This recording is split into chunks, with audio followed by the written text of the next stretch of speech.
Hello there. We need to verify this equation, and we'll make use of the properties of logarithms that I just covered in my previous video. So first we'll rewrite this with brackets. Add log to the base a 8 brackets minus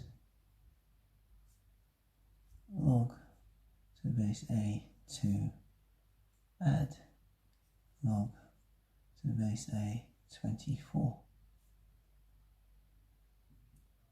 So we'll just work with the left hand side and see what we get as we simplify. In fact, we aim to get 0 on the left hand side, so this equation is verified. Now, next we can write these as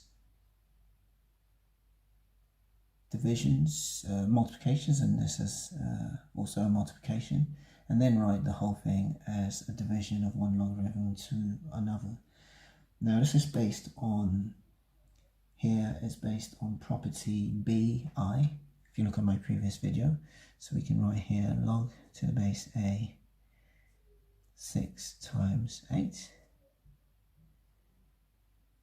Now this is minus log to the base a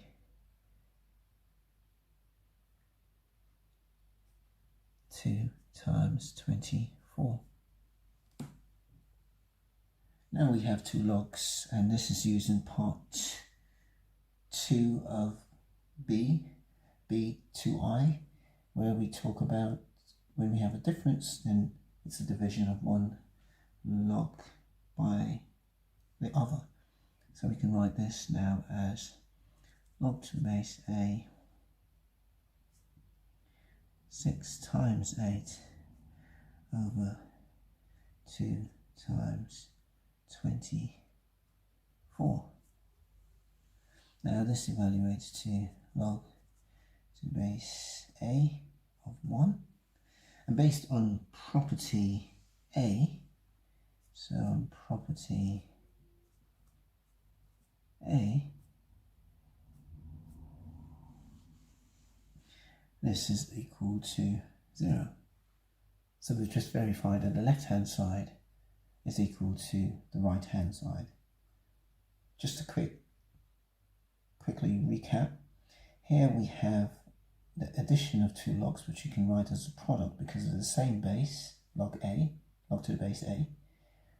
And now we can just write log to the base a of 6 times a.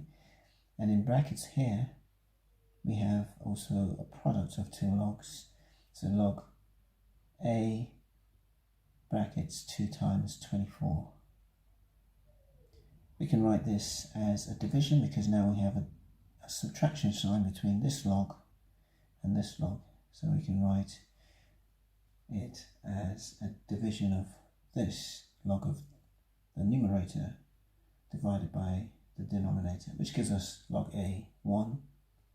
My property a, log a1 is equal to 0.